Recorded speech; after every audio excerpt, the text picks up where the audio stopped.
మే నెల దేవమాత పూజిత మాసము 26వ దినము. ఈరోజు ధ్యానాంశం దేవమాత మోక్షమున ప్రవేశించుట. అంశము 1. మోక్షము ప్రవేశించినప్పుడు దేవమాతకు కలిగిన సంతోషము. అంశము 2. దేవమాతకు మోక్షములో కలిగిన మహిమ. అంశము 3. దేవమాత మోక్షములో మన ఆదరువుగానున్నది. 1. దేవమాత ఈ లోకము విడిచి మోక్షమునకెత్తబడినప్పుడు సన్మనస్కులను, ముక్తి పొందిన మోక్షవాసులను తమ రాణికెదురువచ్చి ఇంపగు పాటలతో ఆ మోక్షరాణి ఉత్సవమును కొనియాడిరి. ఆ పరమరాణి మహావైభవముతో మోక్షమున ప్రవేశింపగా మోక్షమందంతటను ఒక గొప్ప వెలుగు ప్రకాశించినట్లుండెను. జేసువు తానే తన మాతకు ఎదురుగా వచ్చి ఆమెను మిగుల ప్రేమతో మోక్షమహిమలో ప్రవేశింపజేసెను. పితైన సర్వేశ్వరుడు ఆమెను తన ప్రియ పుత్రికగానంగీకరించెను. తన ఏక కుమారుడైన లోకరక్షకుని కుడిపార్శ్వమున ఆమెకు స్థాపింపబడియుండిన సింహాసనమందు కూర్చుండబెట్టెను. మరియు ఆమె యొక్క తిరుశరమునందు ప్రకాశించు కిరీటమును ధరింపజేసి ఆమెను భూ పరమండలములకు రాణిగా స్థాపించెను. తన మితిలేని వరప్రసాద మందస తాళపు చెవులను ఆమె హస్తములలో నుంచి అందరూ ఆమెను దేవమాతగాను మోక్షరాణిగాను గౌరవించవలెనని ఆజ్ఞాపించిరి. మోక్షవాసులు ఇప్పుడనుభవించిన పరమ సంతోషమును జూచి మనమును వారితో నేకీభవించి ఆ వరమరాణిని కొనియాడుదముగాక. మన ప్రియతల్లి ఎద్దకెప్పుడు చేరదమో అను మిక్కిలి ఆశతో వేడుకొనుదముగాక. 2. దేవమాత మోక్షరాజ్యమందు పొందిన మహత్వమును పరిశీలించి ధ్యానింతము. ఆ పరమరాణి లోకరక్షకునికి నిజమైన తల్లిగాను, సకల దేవవర ప్రసాదముల చేత అలంకరింపబడినదిగాను, ఆమె జీవించిన కాలమంతా ఉత్తమమైన పుణ్యములన్నిటిని చేనినదిగాను, తన దివ్య కుమారునికి పూజ్యమైన శుశ్రూష చేసినదిగాను ఉండెను. ఆమె మోక్షములో పొందిన మహిమ వీటన్నిటికీ తగిన ఫలమైయున్నది. అందువలన ఆమె మహిమ మోక్షవాసులందరికీ హెచ్చేనదిగాను, దూతలు అతిదూతలు మొదలగు సన్మస్కుల కంటే ఉన్నతమైనదిగానున్నది. ఆమెకు మించినవాడు ఆ దయామేడగి యొక్క మహిమకు తగిన స్తోత్రములు, స్తుతులు, వందనములు చెల్లించుదముగాక. మనము ఆమె పాదములకడ సాగాలపడి మనచేతనైన మట్టుకు. 3. దేవమాత అట్టి ఉన్నత మహిమను పొంది సకల స్తోత్రములకు స్తుతుల కుటురాలే పూర్ణానందము ననుభవించుచున్నను. ఈ లోకమందు బాధలకులోనే సంచరించు బిడ్డలైన మనలను మరచిపోదు. మన సత్య తెరి సభకును సమస్త విశ్వసులకును తల్లియు రాణినేయుండుటేగాక పుణ్యాత్ములు తమ సన్మార్గమందుముగా నుండుటకును, పాపాత్ములు పాపమును విసర్జించి పుణ్యమార్గములో ధృవముగా ఉంచుటకును సమస్త జనులకు శరణమును ఆదరువునేయున్నది.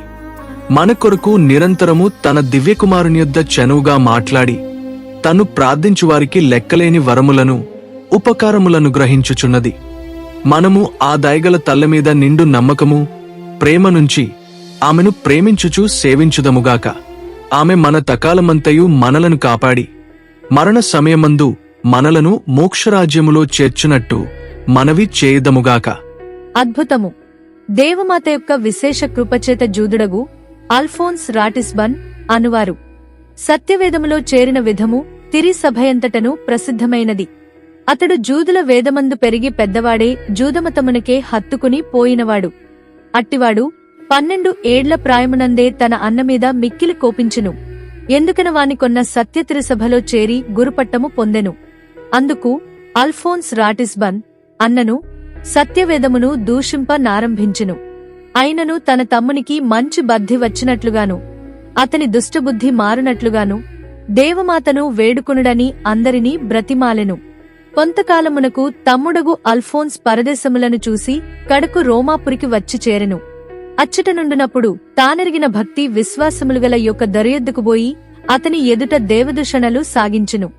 వాని దేవదూషణలను అసహ్యపు వార్తలను ఓర్పుతో సహించి ఆ దొర అతనిని జూచి ఇట్లనెను, నీవు చెప్పినవన్నీయు అట్లుండనిమ్ము. కాని నీకు ధైర్యమున్నదో లేదో పరీక్షింపనిచ్చెదవా? నా వద్ద దేవమాత స్వరూపమొకటి ఉన్నది, దానిని నీ మెడలో వేసించుము అని చెప్పి పునీత బెర్నార్డుగారు చెప్పిన జపమును, మిక్కిలి నెనరుగల తల్లి అను జపము ఒక కాగితము మీద వ్రాసి అతనికిచ్చి, ఈ జపము రేపు మాపు చెప్పుమనెను.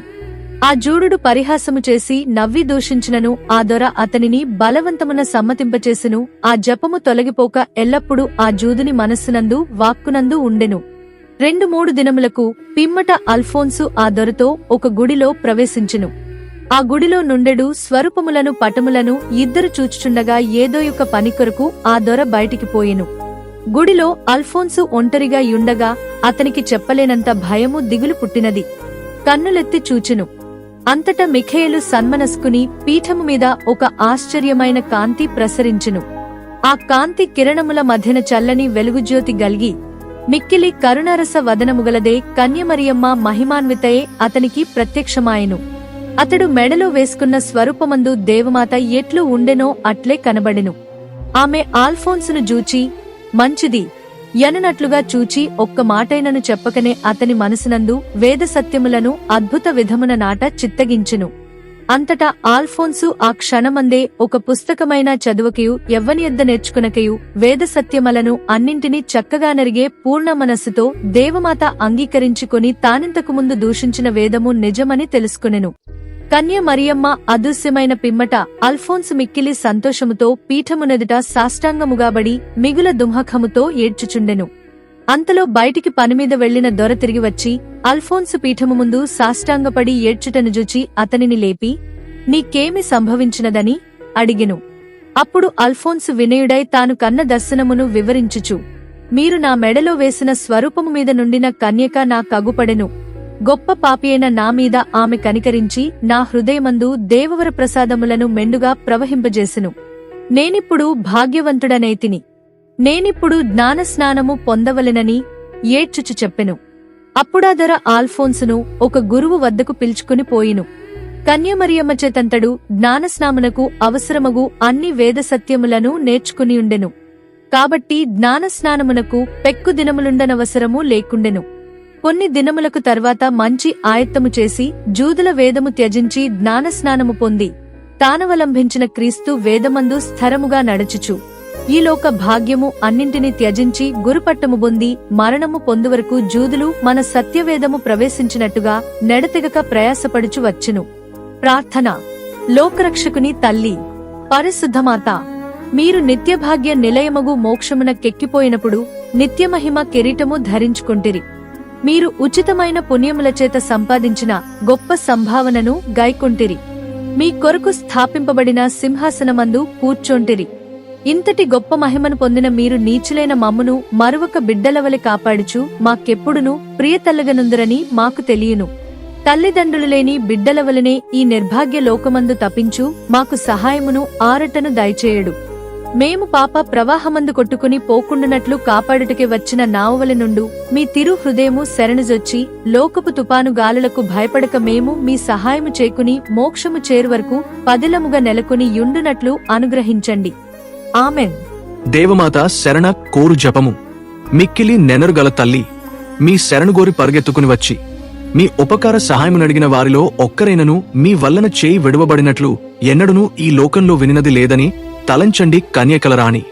దయరసముగల తల్లి, ఇటువంటి నమ్మక చేత ప్రేరేపింపబడి మీ పాదములను సమీపించి వచ్చుచున్నాను.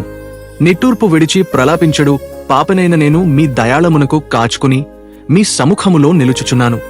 మనుష్యావతారమెత్తిన పుత్రుడైన సర్వేశ్వరుని తల్లి, నా విజ్ఞాపను త్యజింపక విననవధరించండి. ఆమెన్. జన్మపాపము లేక యుద్భవించిన పరిశుద్ధ కన్యమరియమ్మ, పాపులకు శరణమా, ఇదిగో పరుగెత్తి వచ్చి మీ శరణు జొచ్చితిమి. మామీద దయగా నుండి మా కొరకు మీ దివ్య కుమారుని వేడుకొనండి. జన్మపాపము లేక యుద్భవించిన పరిశుద్ధ కన్య మరియమ్మ, పాపులకు శరణమా, ఇదిగో పరుగెత్తి వచ్చి మీ శరణు జొచ్చితిమి. మామీద దయగా నుండి మా కొరకు మీ దివ్య కుమారుని వేడుకొనండి. జన్మపాపము లేక యుద్భవించిన పరిశుద్ధ కన్య మరియమ్మ, పాపులకు శరణమా, ఇదిగో పరుగెత్తి వచ్చి మీ శరణు జొచ్చితిమి. మామీద దయగా నుండి మా కొరకు మీ దివ్య కుమారుని వేడుకొనండి. ఆమెన్. యేసుక్రీస్తునాథుని వెలలేని తిరురక్త ఫలములను చూసి ఉత్తరించు ఆత్మమీద మామీద దయగా ఉండండి స్వామి. పరలోక జపము. పరలోకమందుండెడు మా యొక్క తండ్రి, మీ నామము పూజింపబడునుగాక. మీ రాజ్యము వచ్చునుగాక. మీ చిత్తము పరలోకమందు నెరవేరునట్లు భూలోకమందు నెరవేరునుగాక. నానాటికి కావలసిన మా అన్నము మాకు నేటికి అనుగ్రహింపుము. మా యొద్ద అప్పు పడినవారి మేము మన్నించినట్లు మా అప్పులను మీరు మన్నించండి. మమ్ము శోధనయందు ప్రవేశింపనివ్వక కీడులో నుండి మమ్ము రక్షించండి. ఆమెన్. మంగళ వార్త జపము. దేవవర ప్రసాదము చేత నిండిన మరియమ్మ, వందనము. ఏలినవారు మీతో ఉన్నారు. స్త్రీలలో ఆశీర్వదింపబడినవారు మీరే. మీ గర్భ ఫలమగు జేసువు ఆశీర్వదింపబడినవారు అగునే. పరిశుద్ధ మరియమ్మ, సర్వేశ్వరుని యొక్క మాతా, పాపాత్ములమై యుండెడు మా కొరకు ఇప్పుడును మా మరణ సమయమందును ప్రార్థించండి. ఆమెన్. త్రిత్వ స్తోత్రము. పిత, పుత్ర, పవిత్రాత్మకు మహిమ కలుగునుగాక.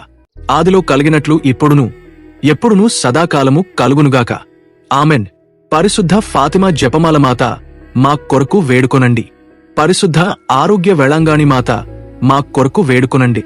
మా తల్లి మరియమ్మ గారా వందనం. మా తల్లి మరియమ్మ గారా వందనం. మా తల్లి మరియమ్మ గారా వందనం. అవే మరియ.